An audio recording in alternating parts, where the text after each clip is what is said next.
Yeah, the AI terrifies me. General Flynn talks a lot about this fifth generational warfare. And, when you think of propaganda and you think of the weaponization of AI, it is kind of scary of like of the stuff we're not even thinking about of what it can do.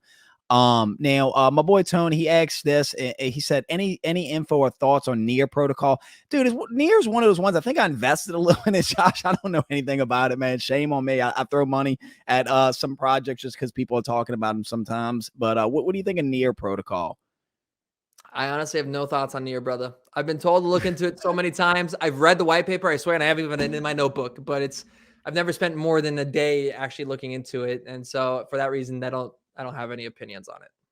Yeah, there's so many projects like this, guys. I kind of have a weird kind of investing philosophy. I look at like Shark Tank. Invest in a lot of stuff. Yeah. You're not gonna have all winners. Not everyone's gonna make it. I But can say I'm almost positive it's a smart contract protocol. So actually, what you just said right there with Shark Tank is treat this industry.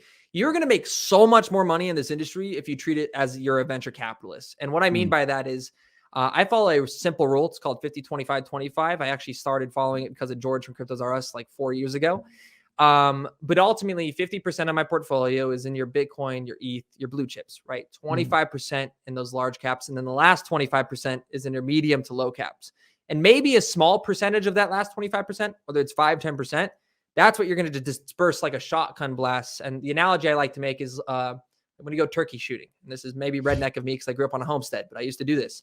And so it'd be equivalent to a venture capital. The equivalence is there's two people standing there. One's a VC, one's an individual. The VC has a shotgun and he's going to spray a clay pigeon out of the air that's 100 miles away. He is shooting and projecting a massive stream of bullets of lead that is going to hit that. It's way more mm, accurate and way easier to hit the target, right?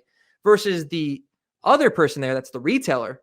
He's got a little 9mm pistol and he's trying to shoot 100 yards at a moving clay pigeon target the size of as a golf ball.